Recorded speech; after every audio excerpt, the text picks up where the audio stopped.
Welcome back to the Sports News and Analysis YouTube channel. My name is Mike.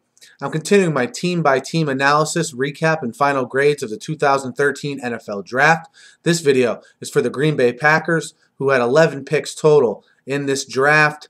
In the first round, pick number 26, they fill one of their few needs, getting Datone Jones, the defensive end from UCLA. He's a 3-4 defensive end that can play on the interior as well as a defensive tackle, and he's thought to be the replacement for Cullen Jenkins. Yes, I know Cullen Jenkins left a couple years ago, but he's going to fill that role that they haven't really found anyone to fill since, and he's going to be looked at to get some interior pass rush for that Packers defense, something that is much needed to complement, obviously, Clay Matthews, who does much of his damage coming from the outside.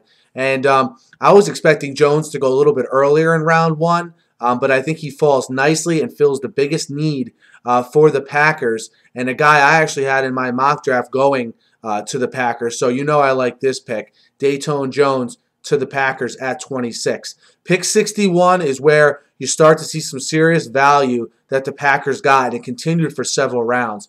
Pick 61, they get Eddie Lacy, the running back from Alabama. It was thought for a while that he would be the no-doubt first running back picked in this draft. Well, he wasn't, but he falls nicely to the Packers here at 61. Some things to remember about Lacy. He fits the Packers especially well because he's good in pass protection. They just gave Aaron Rodgers a $120 million contract extension, so that's important. Secondly, Lacy's going to give them a dimension they haven't had in the last couple years. They've basically been playing glorified fullbacks at running back. This guy is a running back. He came up as a running back, and in my mind, he has the opportunity to be a stud running back. And I love this addition of Lacy, especially at pick 61. You might look back on this as being the biggest value at any point in the draft. And he only slid this far because there were some minor injury concerns, and maybe he didn't perform at his pro day how people thought he was. But I love the pick. Lacy, number 61. Pick number 109 was David Bakhtiari, the guard tackle from Colorado. He basically took over for Nate Solder after Nate Solder left to the Patriots. He started over 30 games for Colorado at the left tackle spot. He doesn't project to the left tackle spot in the NFL. He was beaten a lot on the edge during his college career, something that just can't happen in the NFL. So he'll project to the guard position, and he'll probably sit back and learn this year and not play and not be vaulted into a major role this year, but a guy that gives them much needed depth this year, and definitely a guy who can start for them in the future at the guard position. They also get another a guard center combination this time in J.C. Tretter from Cornell. He's a guy who was a tight end, then became an interior lineman a little bit later in his college career, the last 2 years of his college career to be more specific. And again, while he projects more to be a guard at the NFL level, while he won't contribute this year likely, you could be looking at Tretter and Bakhtiari as being the future guard tandem for the Packers. And look, it gives them flexibility because they can play multiple positions if needed, and it gives them depth, and they haven't had that at the offensive line here in the last couple seasons. And I like that Ted Thompson addressed all their needs with the first 4 picks. I love that. And then to me, a bigger steal than Lacy was pick 125. They get Johnathan Franklin from UCLA. Johnathan Franklin's a perfect complement to Eddie Lacy. I was expecting Franklin to go a round earlier. He was tremendously productive in college at UCLA, where he was Datone Jones' teammate. He is good at catching the ball out of the backfield as a pass catcher, something that maybe Lacy isn't as good at. So again, I think that 1-2 combo, Lacy and Franklin, not only are they young legs, but they both fill different roles that I think is key for the Packers. Pick number 159, Micah Hyde from Iowa. He's probably the last one of these guys that's a guy they're expecting sort of big things from, or to eventually be a good player for them.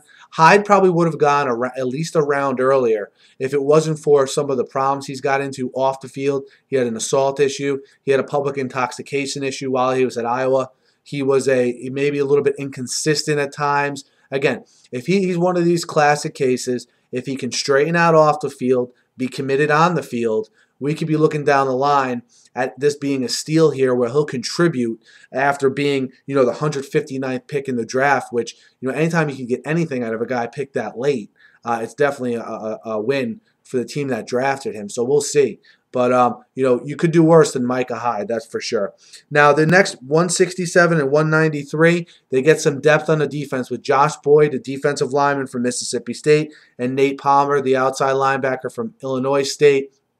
As far as Boyd goes, again, he played better his last year down in Starkville. Was very inconsistent, though. Had like 35 tackles and 2 sacks last year. Again, he's a guy that the best will add depth. As far as Palmer goes, look for him to fit in the mold of a classic special teams guy. Charles Johnson from Grand Valley State, very productive at Grand Valley State.